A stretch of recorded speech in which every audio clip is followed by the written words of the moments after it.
நாங்க ஏற்கனவே பல முறை சொல்லிட்டேன், திமுகவும் பாரதிய ஜனதாவும் ரகசிய உறவு இருப்பதாக சொல்லிக் கொண்டிருந்தோம். எங்களுடைய நிர்வாகிகளும் சொல்லிட்டு தான் இருந்தாங்க. இப்ப ஊடகம் நம்ம பத்திரிகை நிறுவனம் நீ கேள்வி கேட்க ஆரம்பிச்சிட்டீங்க. ஆக பாரதிய ஜனதா கட்சிக்கும் திமுகவும் ரகசிய உறவு இருப்பது என்பது வெட்ட வெளிச்சமாகிவிட்டது. உழைக்காமலே பதவிக்கு வந்த அண்ணாமலைக்கு என்ன தெரியும்?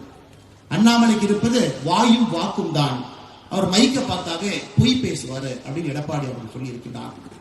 அதற்கு நான் கருத்து சொல்லவில்லை என்றால் தவறாக போய்விடும். காரணம், நாளைக்கு நான் ஒரு 3 மாத காலம் வெளியே படிக்க செல்கின்ற காரணத்தினால இதே கருத்து தமிழகத்தில் 10 முறை சொன்னீங்கன்னா அது உண்மையாயிருக்கும்.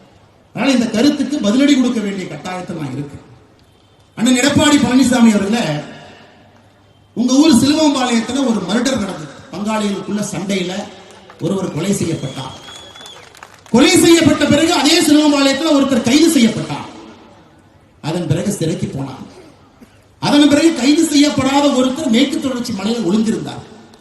இன்னைக்கு திமுக இருக்கக்கூடிய மூத்த அமைச்சர், அன்னைக்கு அதிமுக அமைச்சர், அவர் கையை காலை பிடித்து அந்த வழக்கை முடித்துவிட்டு வெளியே வந்து சிலுவம்பாளையம் பஞ்சாயத்து தேர்தலில் நின்று தோர்த்த மனிதர் நீங்கள். ஆனால் தயவு செய்து எனக்கு நேர்மையை பற்றி, நாணயத்தை பற்றி எனக்கு நீங்கள் பாடம் எடுக்க வேண்டாம்.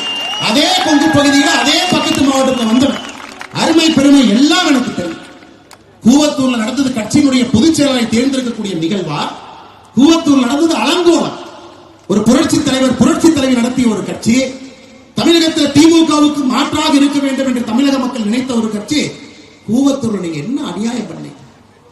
இஎம்ஐ டெண்டர் சிஸ்டத்தில் கட்சியினுடைய முதலமைச்சரை தேர்ந்தெடுத்து ஹையஸ்ட் பிட்டராக எடப்பாடி பழனிசாமி, மீடியம் பிட்டராக கொங்கு பகுதியில் இன்னொரு அமைச்சர், லோவஸ்ட் பிட்டராக தென் தமிழகத்தில் ஒரு அமைச்சர். என்ன பிட்டிங்? எந்த எம்எல்ஏவுக்கு மாசம் என்ன பணம் கொடுக்க வேண்டும் என்பதுதான் கூவத்தூர்ல இந்த பிட்டிங் முறை.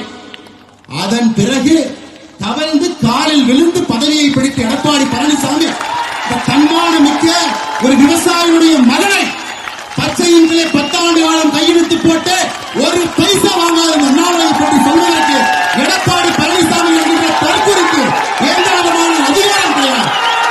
இது அகந்தை. 2026 புரட்சி தலைவர் நடத்திய இந்த கட்சி இது போன்ற கிழக்கு தலைவர் என்று வழிநடத்திக் கொண்டிருக்கின்றீர்கள். தூக்கி எறியப்படுவீர்கள். 4வது இடம் கூட கிடையாது. 2026 சட்டமன்ற தேர்தலில் அனைத்து இந்திய அண்ணா திராவிட முன்னேற்ற கழகத்திற்கு